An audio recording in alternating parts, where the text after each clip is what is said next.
Dear students, Assalamu alaikum and welcome to the course of communication skills.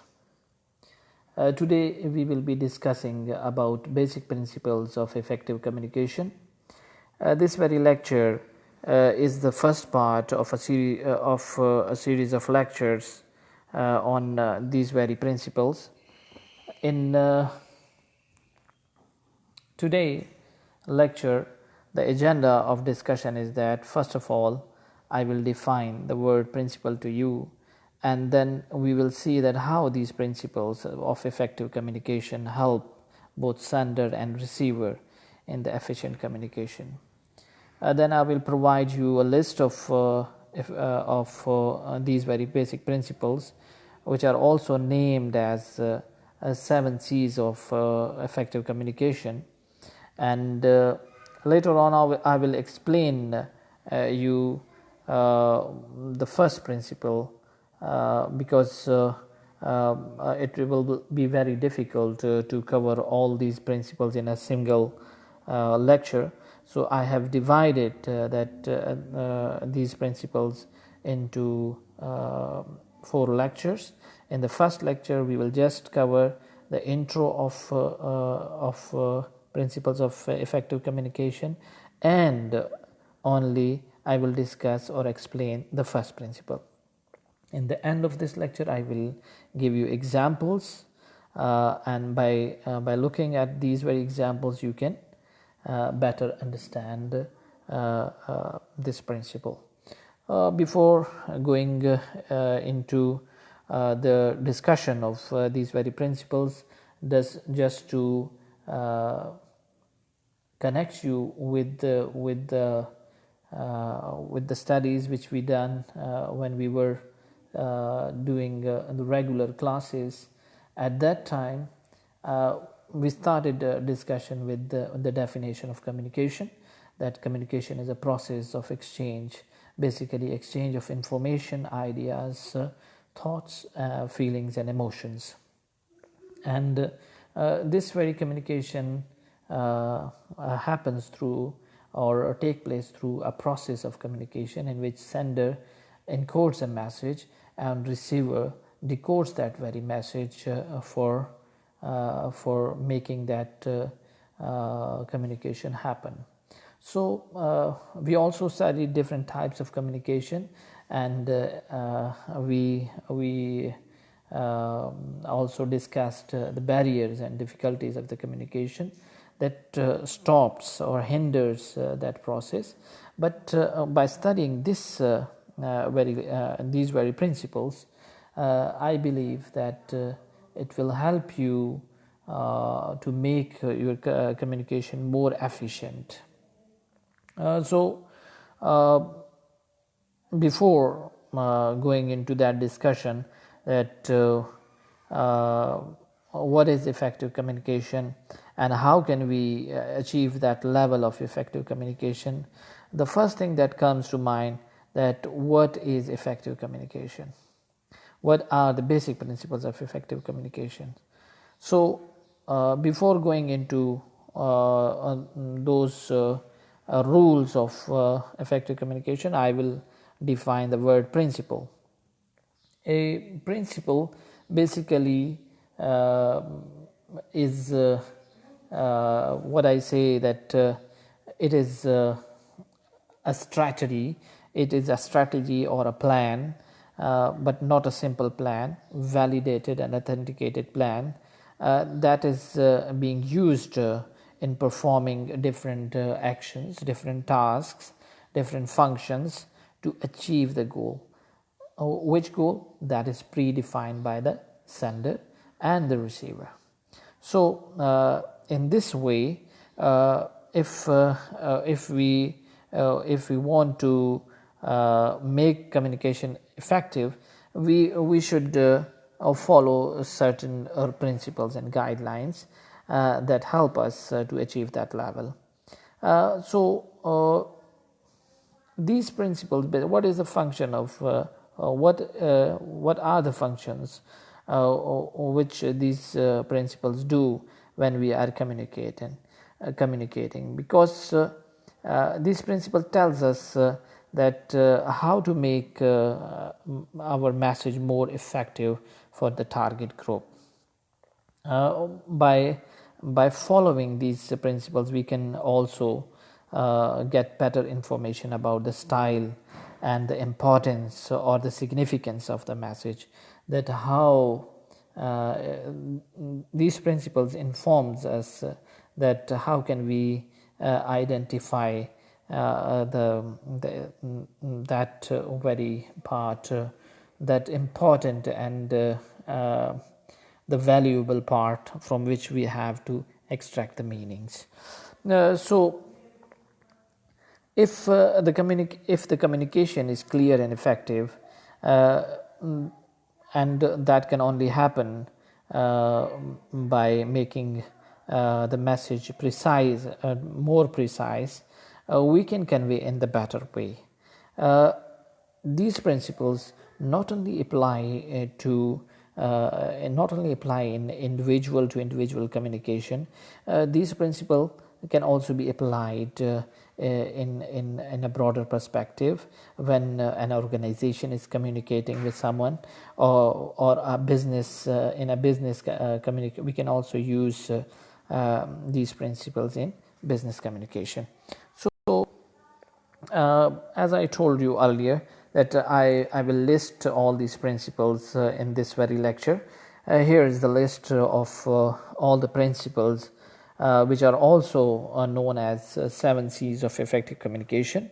I will just read out these principles to you. The first principle is the principle of conciseness.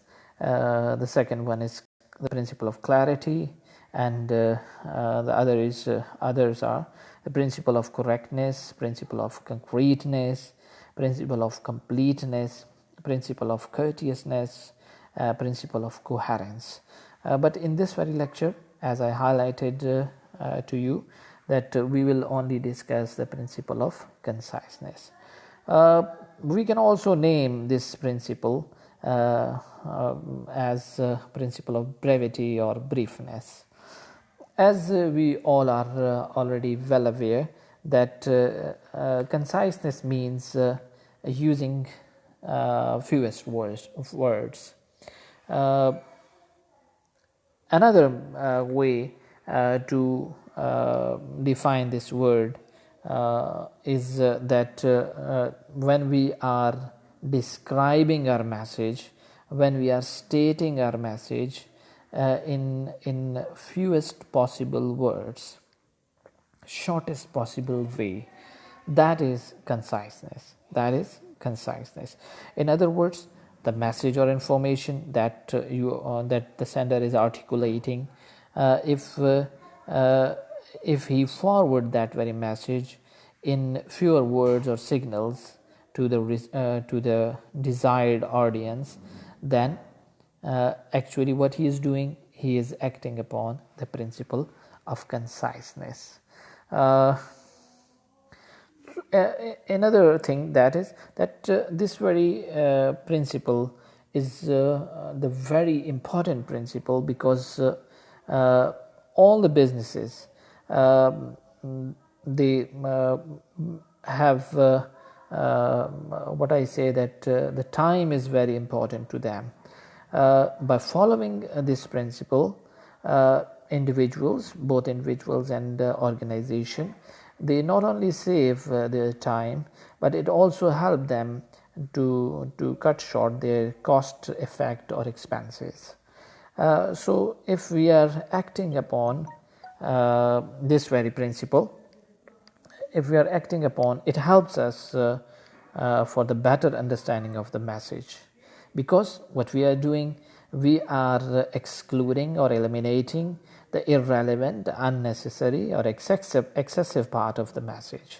So in this manner, actually what we are doing, we make our message more comprehensible.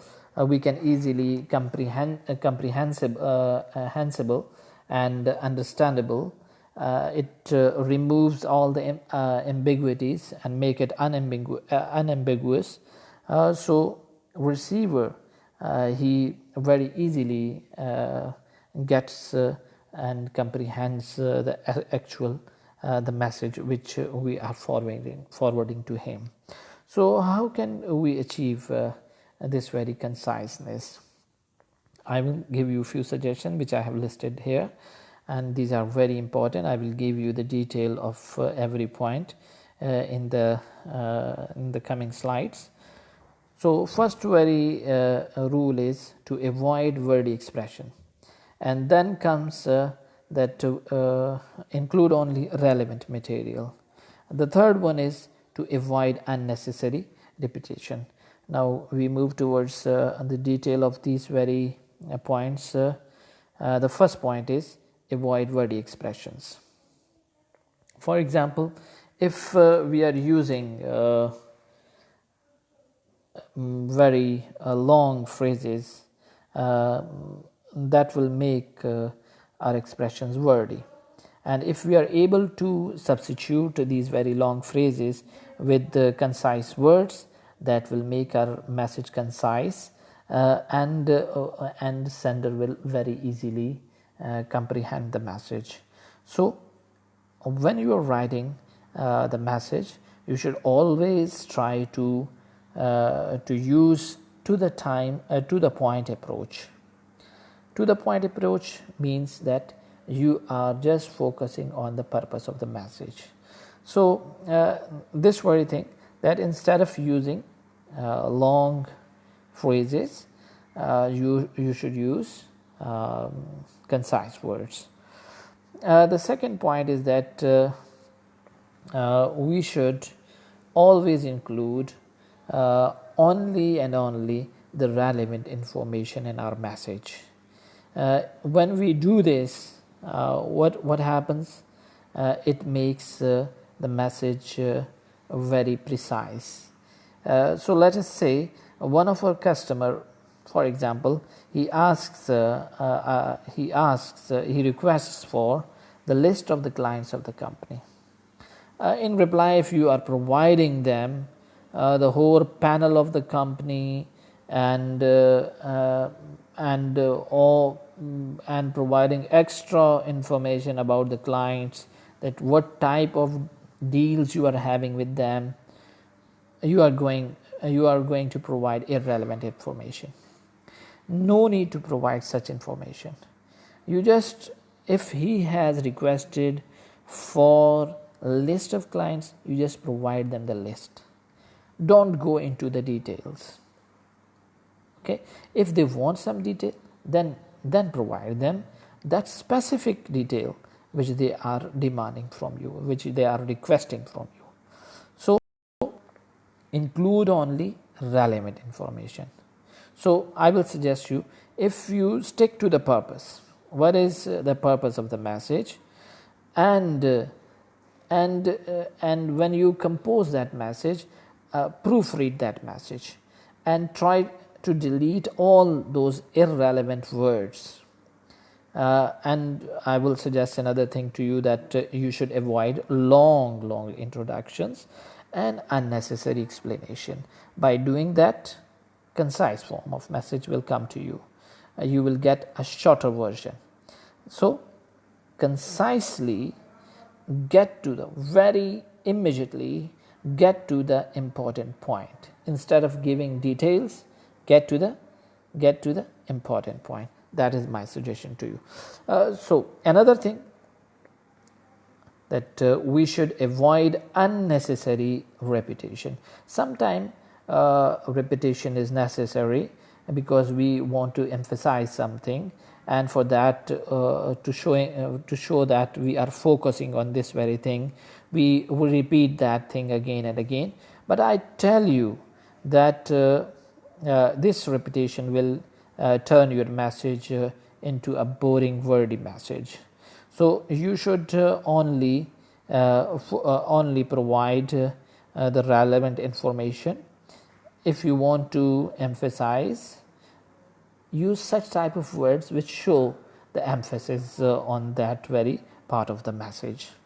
So avoid unnecessary repetition. Some ways which I can suggest you to eliminate these unnecessary words. The first thing is that you should name you should use shorter names instead of long names. For example, for the first time you used the complete name of the company, and you have to use that name again in your message. So you should use the shorter name instead of that complete name. For example, instead of writing the complete name like Spectrum Communication Private Limited, you should use only Spectrum. Another way is to use pronouns, or initials, acronyms, abbreviations, to make the communication more and more precise, concise, brief. Instead of using whole word World Trade Organization, if you use WTO, or you use IT for information technology, that is the way to avoid unnecessary repetition. But one thing you must keep in your mind, that both the parties, both sender and receiver, if they are having the knowledge of, you should check it out, that if both of the parties are having the information of this very abbreviation or short form, then you go for using these very words. Otherwise, avoid this. I will give you another example of conciseness. For example, if you are going to send messages or emails to your clients for inviting them on the organization's annual day, so I will suggest you that you just give them concise information in the email. Instead of giving the subjective details of every event of celebration, you just give them the venue, date, time, and very brief program or schedule of the function. That will be a concise message. If you are including the details about the celebration, that this very event will include these functions and it will take that time, that repetition will make your message boring, and it will make the receiver or your client more confused. So provide to the point details. Dear students, thank you for patiently listening. Take care. Inshallah, in the next class I will define the second and the third principle to you. So Allah Hafiz for today.